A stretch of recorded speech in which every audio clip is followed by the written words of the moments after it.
계약일 이후에 규정이 바뀌어갖고 10억 받을 게 6억밖에 안 넣으면 계약금을 날린다든가 피해가 발생하잖아요. 대출 신청을 오늘까지 해야 되는 겁니까? 이게 제일 궁금한 거잖아요. 잘 들어보세요. 자, 아파트는 망고쌤.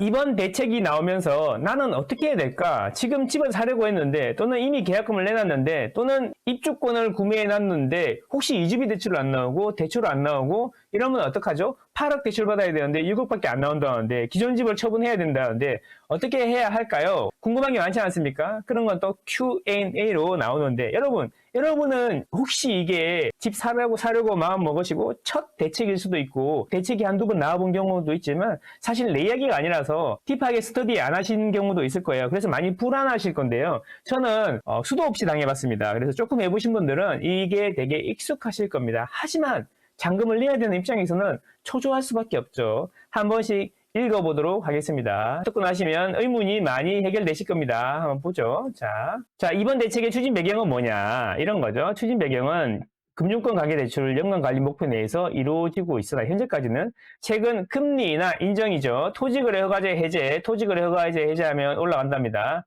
복합적으로 작용해서 수도권 주담대를 중심으로 가계부채 증가세가 확대되고 있다라는 겁니다. 그래서 여기 보시면 5.3, 6.0 망고쌤이 얘기했죠. 5억 넘어가면은 발동이 걸린다. 대출 규제 발동이 걸린다. 그리고 3월에 거래량이 폭발했으니까 5월, 6월에 터질 거다. 그래서 미리미리 대비해야 된다. 여기다가 추가로 7월 달에 DSR 3단계 시행한다면서 언론에서 유튜브에서 집값 떨어진다고 대출을 못 받는다고 뽐뿌를 넣으면서 사람들이 7월 전에 거래를 하려고 몰릴 거다. 이런 말씀 많이 들었습니다. 그대로 되고 있지 않습니까? 자, 수도권 주담대에 대해서 관리를 강화하기로 한 거다. 그러니까 결국 뭐냐면 가계부채가 너무 증가하는 걸 막기 위해서라고 하는데 결국 제가 말씀드렸지 않습니까? 인위적인 규제로 시장을 건들지 않겠다. 이렇게 이야기했지만 결국에는 정부 마음대로 규제를 하고 안 하고 하는 게 아니라 그랬잖아.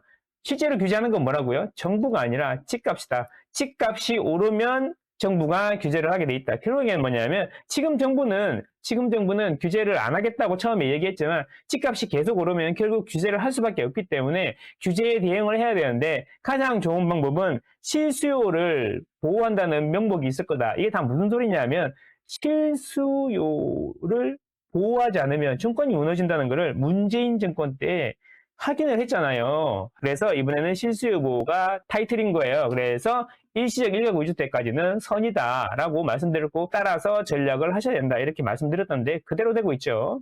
그래서 집이 오르면 규제를 하는 거지 정부가 마음대로 규제하고 안 하고 이렇게 하는 게 아니다라는 겁니다. 그래서 이번 대책의 주요 내용은 뭐예요? 실수요자가 아닌 대출을 제한하는 데 집중했다라는 거잖아요. 집중. 그러니까 대출 받아서 집 사는 사람들 중에 한 채 아니고 여러 채인 사람들 안 됩니다. 안 됩니다. 주담대 관리 수준을 강화하겠다 이런 거고요.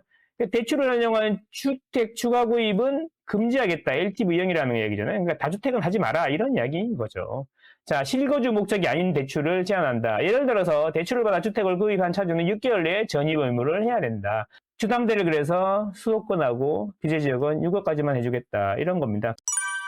수요의 안정적인 관리 외에 안정적 주택 공급도 필요한 거 아닙니까? 라면 수요와 공급 양측면에서 안정적인 균형을 달성해 나가는 것이 무엇보다 중요하다. 우수 입지에 충분한 규모의 주택이 안정적으로 공급된다는 확신을 통해 수급 불안 심리가 해소될 수 있도록 주택 공급 활성화에 만전을 기할 계획인 거죠. 그러면 우수 입지에 충분한 규모의 주택이 안정적으로 공급되려면 뭐 해야 돼요? 서울에 재개발, 재건축 해야 됩니다. 그러면 서울에 재개발, 재건축 하라고, 투자하라고 정부가 얘기하는 건가요? 아니죠.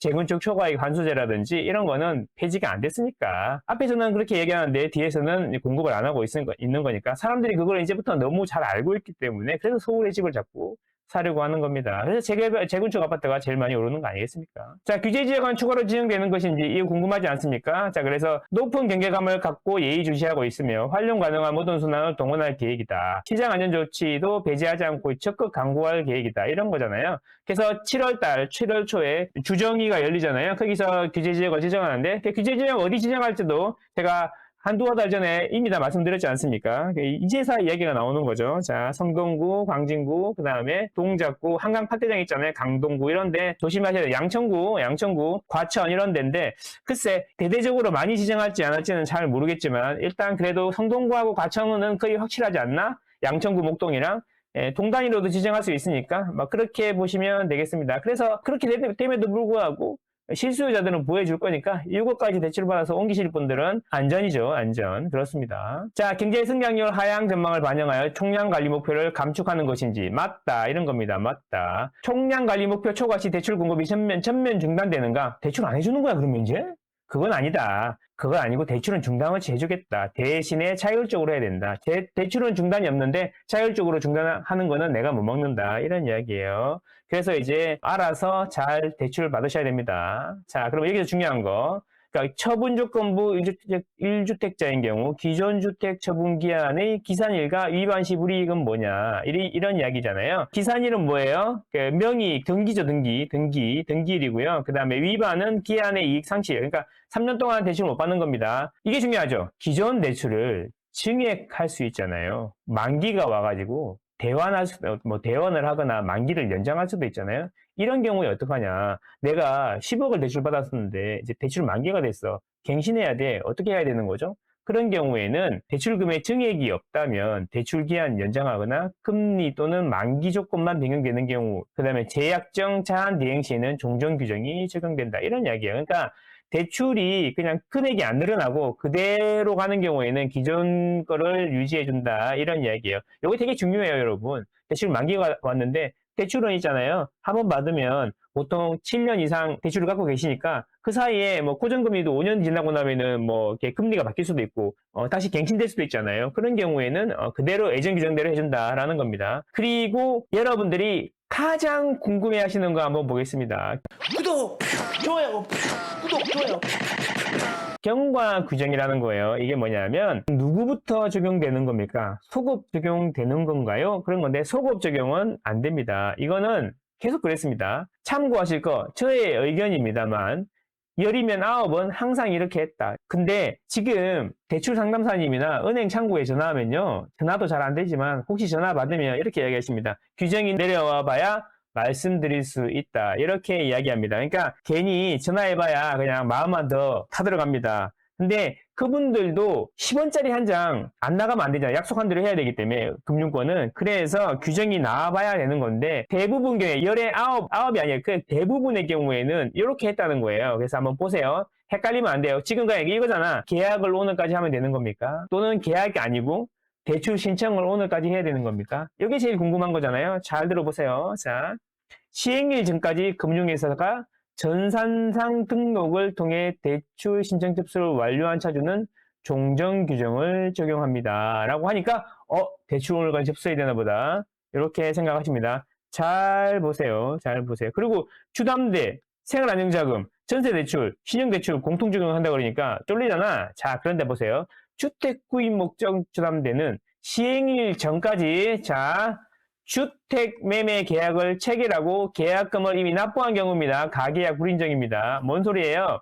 오늘까지 계약서 쓰고 계약금을 입금하면 종전 규정을 적용한다는 거예요. 무슨 말인지 아시겠죠? 6억 넘었고 내가 다주택자고 대출 이미 계약했다. 그러면 종전 규정을 적용받아서 6억 넘어도 다주택자라도 될 수 있다라는 겁니다. 이게 중요하죠? 자, 그러면 이런 얘기도 합니다. 저는 재개발 재건축인데요. 이주비 대출이랑 중도금은 어떻게 되는 거죠? 이렇게 나오죠. 자, 보세요. 중도금이나 이주비 대출의 경우에는 시행일 전까지 입주자 모집 공고가 된 경우가 뭐냐면 모집 공고가 오늘까지 된 거는 중도금 대출할 때도 이전 규정을 적용해 준다는 거예요. 이게 제일 중요하지 않습니까? 그리고 이주비 대출은 어떻게 합니까? 자, 오늘까지 계약이 됐고 관리 처분 인가가 오늘 이전해 놨다면 종전 규정을 적용해 준다. 이런 이야기입니다. 이게 되게 중요하겠죠? 입주자 모집 공고가 없는 경우에는 착공신고나 재건축 재개발 사업장조합원의 경우 관리 처분 인가 이렇게 된다라는 겁니다.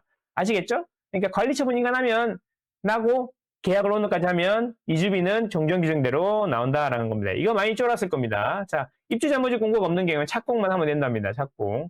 어쨌든 분양권하고 재개발, 재건축, 입주권도 오늘까지 계약하고 계약금을 입금하면 된다라는 겁니다. 단 관리 처분 인가가 나거나 분양 모집 공고가 오늘 이전에 나야 된다. 이런 거 중요합니다. 자, 전세 대출 경과 규정도 마찬가지로 시행일 전까지 임대차 계약을 체결하고 계약금을 이미 납부한 경우입니다. 가계약은 불인정입니다. 500만 원 보내면 안 된다라는 겁니다. 그러면 계약금 있잖아요. 10%로 생각하시나요? 그건 법에 규정된 게 없어요. 상호 합의만 하면 되는 거니까 계약금 조금 넣고 계약금으로 하면 됩니다. 그걸 명시하셔야 되는 겁니다. 그리고 계약갱신 청구권 사용의 경우에 전세 계약 연장으로 인해 전세 대출 보증이 연장되는 경우는 종전 규정을 적용한다.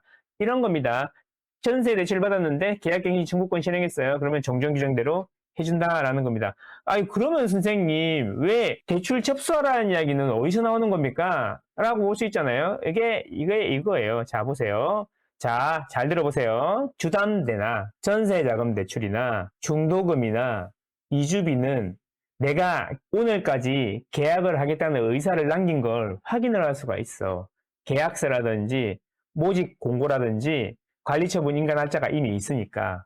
그래서 나는 그걸 보고 이제 살 수 있겠구나 하고 대출까지 계획을 세워가지고 계약을 쓰는데 계약일 이후에 규정이 바뀌어갖고 10억 받을 게 6억밖에 안 넣으면 계약금을 날린다든가 피해가 발생하잖아요. 그 사람들을 구제해 주는 거죠. 구제. 불측의 미래, 예측할 수 없는 미래에 계약일 이후에 일어난 거니까 계약일 당시에는 몰랐던 거잖아. 불측의 미래에 발생할 수 있는 일, 정부가 갑자기 바꿔가지고 발생할 수 있는 일에 대해서 생기는 피해는 구제해 주겠다는 의미로 하는 거야. 그런데 신용대출 같은 거 생각해봐요. 신용대출은 내가 계약서를 쓰는 게 없잖아. 계약서를 내가 계약일 오늘 이전에 내가 신용대출을 받을 거라고 뭔가 증거가 남길 게 없잖아. 생각만 한 거잖아요. 실제로 행동을 옮긴 게 아니잖아. 그래서 신용대출 같이 계약서가 없는 거는 오늘까지 접수를 해야 된다. 이런 이야기예요. 그래서 요거를 많이 헷갈리는 거야.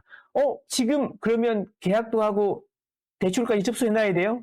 이런 거잖아요. 이미 그러면 계약해놨는데 대출 접수를 그러면 오늘까지 해야 되는 거예요? 이렇게 생각하시는 거야. 그래서 아니라고 해도 금융회사에 전화해보고 대출상담소에 전화해보면 통화 안 되고 더 불안하고 막상 통화가 돼도 규정이 나와봐야 안다 그러니까 더 불안하고 그래서 톡방에 막 톡 올리고 그러는 거 아니에요? 그런 거잖아요. 이해되셨죠? 계약서가 있는 거는 계약서가 오늘까지 작성이 되고 계약금 넣으면 되고 계약서가 없는 신용대출 같은 경우에는 자서로 오늘 접수를 해야 된다. 이런 이야기입니다. 되셨죠? 구독, 좋아요, 구독, 좋아요. 괜찮아요, 여러분. 그런데 이런 거 생각해 보셔야 돼요. 그러면, 자, 우리가 생각해 봐야 될 게 있잖아요. 그래서 앞으로 집값은 떨어질까? 그래서 만약에 안 떨어진다면 어디로 가야 되는 거지? 이런 거를 생각해 봐야 된다는 거예요. 무슨 말인지 아시겠죠? 그 이야기는, 그래서 이제 영향이 어떻게 될 거냐, 이 대출 규제의 영향이 어떻게 될 거냐, 그래서 집값이 떨어질 거냐, 집값이 안 떨어진다면 언제 사야 되고 어디를 사야 되냐, 이런 게 중요한 겁니다. 저는 짧게 말씀드리면 규제 지역을 지정하거나 대출 규제를 하면요, 상승의 확산, 그러니까 풍선 효과를 더 가속화하게 될 거다라고 계속 말씀드렸어요. 이제 우리는 10억 대출 받아서 집 살려던 사람들이 6억 대출 받아서 살 수 있는 집을 사겠죠. 그렇잖아요. 토지거래 허가를 하면 거기는 허가가 안 나니까 그 옆에를 사겠죠. 그래서 금리는 내려가지, 내년부터 서울은 물량마저 급감하지, 벌써 이러고 있는데 그러면 어떻게 되겠습니까? 쫄지 마세요. 먼저 알고 대응을 해야 되는 겁니다. 여러분은 현명하시니까 좋은 결정하시리라 생각합니다. 감사합니다.